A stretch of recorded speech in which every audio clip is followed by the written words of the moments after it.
তো দর্শক আসসালামু আলাইকুম। তো কলিজার বন্ধুরা নামাজ পড়তে ভুলবেন না। তো হ্যালো গাইজ, আসসালামু আলাইকুম। আশা করি আপনারা ভালো আছেন। ইনশাল্লাহ আপনাদের দয়া আল্লাহ তাআলা আমাকেও ভালো রাখছে। তো এই মাসটা হলো মাহের রমজান মাস। তো আজকে পবিত্র শুক্রবার। তো বাসার থেকে বাড়াইছি নামাজের উদ্দেশ্য।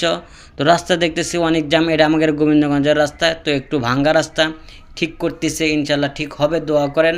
তো রাস্তাটা গরুহাটের রাস্তা, এটা একটু ভালো আছে, জাম নাই। তো আমি নামাজের উদ্দেশ্যে সামনের দিকে যাইতেছি, তো রাস্তা একটু ফাঁকাই আছে, তো কোনো সমস্যা নেই। তো সামনে দেখি রাস্তা গোড়াটায় ফাঁকা, তো কাকা দেয় না কোনো কাকা দেখা।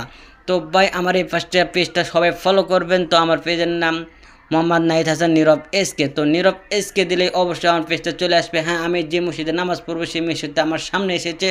তো আমি মসজিদে নামাজ পড়বো, আর সেই মসজিদের ভিউটা অনেক সুন্দর। তো সামনে দেখতেছি দূরে দূরে এনিমি শরবত বিক্রি করতেছে এক হালি করে। তো এনিমি শরবত বিক্রি করতেছে প্যাকেজ সিস্টেম, 100 টাকা প্যাকেজ। যদি কেউ নিতে চান তাহলে অবশ্যই সামনে সপ্তাহে দেখা করবেন, জুমের নামাজ পর এখানে ওরা বসবে। তো আমাকে এখানে ভালো লাগতেছে না, আমি এলাম মসজিদের ভিউটা কীরকম। তো আপনারা দেখেন মসজিদের ভিউটা কীরকম। যদি ভালো লাগে অবশ্যই লাইক করবেন, শেয়ার করবেন, কমেন্ট করবেন।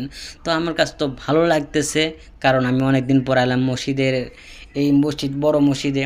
তো এই মসজিদের ঠিকানা আমাদের গোবিন্দগঞ্জ গরুহাটের পশ্চিম রাস্তাতে উপজেলার মসজিদ। এটা উপজেলা মসজিদ বলা হয়। যে ওইটা উপজেলার সাইডে একটা রাস্তার ডান পাশে বড় মসজিদ। তো আমার কাছে ভালো লাগছে, অনেক সুন্দর লাগছে। এটা আমার সৌদি আরবে এরকম মসজিদ পাওয়া যায়, অনেক জায়গায় এরকম মসজিদ পাওয়া যায়, কিন্তু আমি এই মসজিদটা আমার আশেপাশে দেখলাম। তো আমার মসজিদের বাইরে ভিউটা আমার ভালো লাগতেছে না, আমার মন চাইতেছে ভিতরে যাই। তো ভিতরে যাই দেখতেছি অনেক সুন্দর, অনেক ভালো। তো আমার মনের ভিতর দিকটা একটু আলো। তো আমার ভিতরে একটু আলো জাগে হলো, মসজিদের ভিতরে অনেক সুন্দর সুন্দর লাইটার দিছে, তো অনেক ভালো লাগতেছে। তো আল্লাহ তাআলার ঘর সবার কাছেই ভালো লাগবে ভাই। তো আমার কাছে অনেক ভালো লাগছে। তো আমি পিক তোলার একটু সুযোগ পেয়েছি। তো আমি একটা না দুইটা না তিনটা ছবি তুলছি। আমি দুইটা ছবি আপনাদের মধ্যে বিলিয়ে দিছি। যদি ভালো লাগে থাকে অবশ্যই শেয়ার করবেন, কমেন্ট করবেন। আর আল্লাহ তাআলার ঘর অবশ্যই আপনাদের কাছে ভালো লাগবে, আমার কাছে ইনশাআল্লাহ সে লাগে। তো বাইরে আসে দেখি অনেকটি রেনিমির কারণে থাকতে পারছে না। তো আল্লাহ হাফেজ, আপনাদের বাজে আবার উপলক্ষে দেখা।